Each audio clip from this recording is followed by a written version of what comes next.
অযোধ্যায় রাম মন্দির এবং বাবরি মসজিদ বিতর্কের অবসান হতে না হতেই ভারতের বুকে ঘনীভূত হল জ্ঞানবাপী মসজিদ এবং কাশী বিশ্বনাথ মন্দির বিবাদ। আজকের পর্বে এই জ্ঞানবাপী মসজিদ এবং বিশ্বনাথ মন্দিরের অজানা ইতিহাস এবং তার সাথে সাথে আর্কিওলজিক্যাল সার্ভে অফ ইন্ডিয়ার দেওয়া যে অকট্য প্রমাণ প্রকাশিত হলো তার অদ্ভুত অজানা গল্পকথা ভারত ডায়েরি ইউটিউব চ্যানেলটিকে সাবস্ক্রাইব করবেন, ভিডিওটি লাইক, শেয়ার এবং কমেন্ট করবেন। বহু ভাঙাগড়ার ইতিহাসের সাক্ষী কাশী বিশ্বনাথ মন্দির। অসংখ্য ইসলামীয় শাসকেরা বারবার এই মন্দিরের ওপর আক্রমণ করেছেন। প্রথমবার 1194 খ্রিস্টাব্দে মোহাম্মদ ঘুরি এবং কুতুবুদ্দিন আইবকের নেতৃত্বে এই মন্দিরকে ভাঙা হয় এবং পরবর্তী সময় স্থানীয় লোকের সহযোগিতায় সেই মন্দিরকে আবার বানানো হয়। এরপর 1447 খ্রিস্টাব্দে জৈনপুরের সুলতান মাহমুদ শাহ আবার মন্দিরকে আক্রমণ করেন। পরবর্তী সময় প্রায় 100 বছর বাদে 1558 খ্রিস্টাব্দে রাজা টোডরমল সেই মন্দিরকে আবার পুনর্নির্মাণ করেন। 1642 খ্রিস্টাব্দে মুঘল সম্রাট শাহজাহান তিনিও কাশী মন্দির ভাঙার জন্য ফরমান জারি করেন, কিন্তু স্থানীয় লোকের প্রতিরোধে তা করা সম্ভব হয়নি। তা সত্ত্বেও প্রায় 63টি মন্দির বারাণসী, কাশী এই অঞ্চলে ভেঙেছেন সম্রাট শাহজাহান। পরবর্তী সময়ে 1669 খ্রিস্টাব্দে ঔরঙ্গজেবের আদেশে এই মন্দির পুনরায় ভাঙা হয় এবং সেখানে তৈরি করা হয় জ্ঞানবাপী মসজিদ। তার পরবর্তী 100 বছর বাদে 1780 খ্রিস্টাব্দে ইন্দোরের মহারানী অহল্যা বাই তিনি সেই ভাঙা অংশ থেকে কাশী বিশ্বনাথ মন্দির আবার পুনর্নির্মাণ করেন। এখন যে কাশী বিশ্বনাথ মন্দির আমরা দেখতে পাই তা রানী অহল্যা বাইয়ের নির্মাণ করা। ঋগ্বেদ, মহাভারত, উপনিষদ এবং বহু অসংখ্য ধর্মগ্রন্থে এই কাশী বিশ্বনাথ মন্দিরের পরিচয় আমরা জানতে পারি। ধর্মগ্রন্থ এবং শাস্ত্র সমস্ত কিছু পর্যালোচনা করে জানা যায় এই মন্দির প্রায় 5000 বছর পুরনো। পর প্রায় 250 বছর ধরে কাশী বিশ্বনাথ মন্দিরে পুজোপাঠ এবং জ্ঞানপীঠ মসজিদে মুসলিম ধর্মের নামাজ একত্রভাবে হয়ে আসছে। হিন্দু পক্ষ বহুবার দাবি করেছে যে এই জ্ঞানবাপী মসজিদে শিবলিঙ্গ আছে এবং তার সাথে সাথে ত্রিশূল সহ বিভিন্ন হিন্দু শাস্ত্রের যে অঙ্গাঙ্গিক অঙ্গ চিহ্ন সেগুলো কিন্তু মসজিদের দেওয়ালে আছে। মুসলিম পক্ষ তাতে কোনোদিন সমর্থন জানায়নি, বরং তা নাকচ করে দেয়। হিন্দু পূজারী সম্প্রদায়ের মধ্যে থেকে শম্ভু জ্যোতির্লিঙ্গ বিশ্বেশ্বর 1991 সালে প্রথমবার বারাণসী জেলা আদালতে এই জ্ঞানবাপী মসজিদে পুজো করা, জ্ঞানবাপী মসজিদকে কাশী বিশ্বনাথের অংশ মানা এবং জ্ঞানবাপী মসজিদকে ভেঙে সেটি কাশী বিশ্বনাথের মন্দির নির্মাণের জন্য আবেদন করেন। মুসলিম পক্ষ থেকে সেই সময় 1991 সালে প্লেস অফ ওয়ার্কশিপ আইন দেখিয়ে আদালতে বিরোধ করা হয়। মসজিদ কমিটি আঞ্জুমান এন্তেজরিয়া এলাহাবাদ হাইকোর্টে এই আবেদন করেন এবং সেই আবেদনের ভিত্তিতে 1998 খ্রিস্টাব্দে এলাহাবাদ হাইকোর্ট হিন্দুদের যে আবেদন জ্ঞানবাপী মসজিদে পুজো এবং জ্ঞানবাপী মসজিদকে ভেঙে পুনর্নির্মাণ তাতে স্থগিতাদেশ দেন। এখানে প্লেস অফ ওয়ার্কশিপ অ্যাক্টে বলা হয়েছে, যেটি কংগ্রেস সরকার 1991 সালে পার্লামেন্টে পাশ করেন, তাতে 1947 সালের 15ই আগস্টের পূর্বে যেখানে মন্দির এবং মসজিদ অবস্থিত সেখানে মন্দির এবং মসজিদ সেইভাবেই কিন্তু থাকবে। তবে এই আইনে কিছু ব্যতিক্রমও আছে।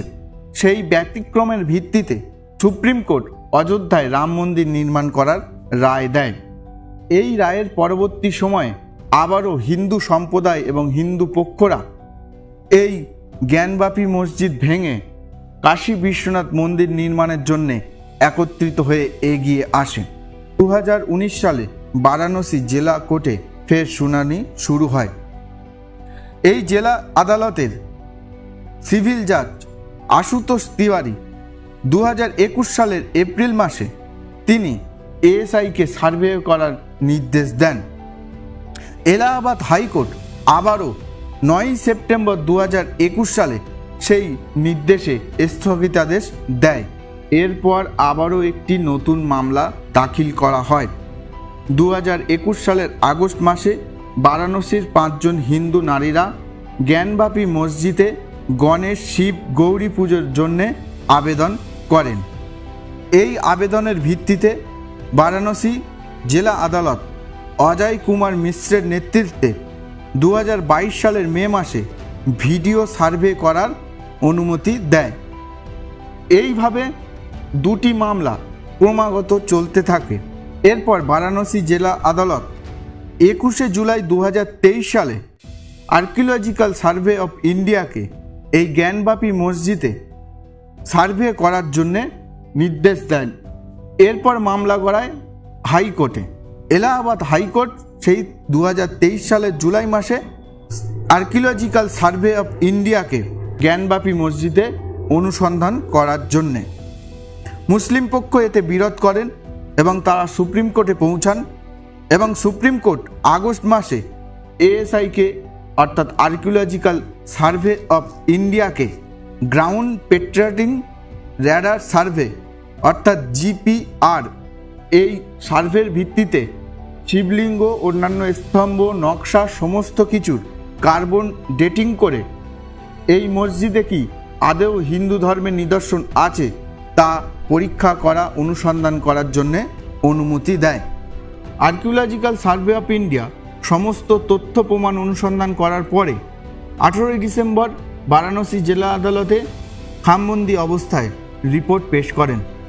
এরপর আদালত সেই রিপোর্টের কপি হিন্দু পক্ষ এবং মুসলিম পক্ষ উভয় পক্ষের উকিলের হাতে তুলে দেন এবং প্রথমবার 25 জানুয়ারি 2024 সালে হিন্দু পক্ষের উকিল বিষ্ণু শঙ্কর জৈন সংবাদ মাধ্যমে তিনি আর্কিওলজিক্যাল সার্ভে অফ ইন্ডিয়ার রিপোর্ট প্রকাশ করেন এবং দাবি করেন যে জ্ঞানবাপী মসজিদ আসলে কাশী বিশ্বনাথ মন্দিরের অংশ।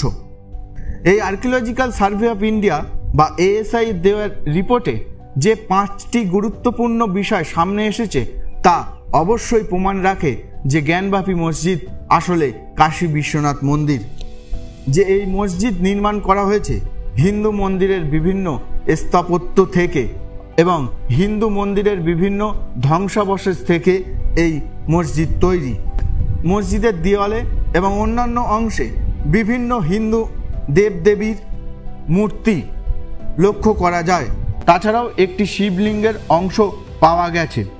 এছাড়া এএসআই এর দেওয়া রিপোর্টে সবথেকে গুরুত্বপূর্ণ প্রমাণ দেবনাগরী, তেলেগু, কানাডা প্রভৃতি ভাষায় হিন্দু ধর্মের প্রায় 34 রকমের শিলালিপি পাওয়া যায় এবং সেই শিলালিপিতে জনার্দন অর্থাৎ বিষ্ণু, রুদ্র অর্থাৎ শিব এবং মহামুক্তি মণ্ডপম এই শব্দগুলির পরিচয় পাওয়া যায়। এএসআই আরও একটি প্রমাণ রেখেছেন যদুনাথ সরকারের রচিত মসেরি আলমগিরি গ্রন্থ, যেটি ঔরঙ্গজেবের শাসনকাল সম্পর্কে একট্ট প্রমাণ বহন করে।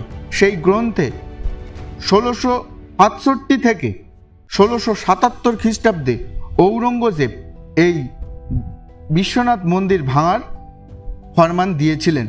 বিভিন্ন পশুর চেহারা দিয়ে নির্মিত হিন্দু ধর্মের বিশেষ মূর্তি অর্থাৎ বয়াল মূর্তি, যেটি এই জ্ঞানবাপী মসজিদের বিভিন্ন স্তম্ভে অর্থাৎ পিলারে তা পাওয়া যায়। মুখ্য প্রবেশদ্বার এবং নামাজ করার জায়গায় সেখানে কিন্তু হিন্দু ধর্মের বিভিন্ন নিদর্শনের পরিচয় পাওয়া গেছে। মসজিদের প্রবেশদ্বারে ললাট বিম্ব এই শব্দটি লেখা পাওয়া গেছে। এই ললাট বিম্ব আসলে হিন্দু সম্প্রদায়ের প্রবেশদ্বারকে নির্দেশ করে, তা এএসআই অর্থাৎ আর্কিওলজিক্যাল সার্ভে অফ ইন্ডিয়া মেনেছেন। সদ্য প্রকাশিত এএসআই এর রিপোর্টের এই প্রমাণগুলো আমাদের সকলের সামনে এসেছে। ভবিষ্যতে এই জ্ঞানবাপী মসজিদ এবং কাশী বিশ্বনাথ মন্দিরের যে বিতর্ক, সেই বিতর্কে আদালত কি নিষ্পত্তি করেন তার দিকে আমরা সকলেই তাকিয়ে থাকব। সবাই ভালো থাকবেন, সুস্থ থাকবেন। ভিডিওটি ভালো লাগলে আপনারা আপনাদের মতামত জানাবেন এবং চ্যানেলটিকে অবশ্যই সাবস্ক্রাইব করবেন।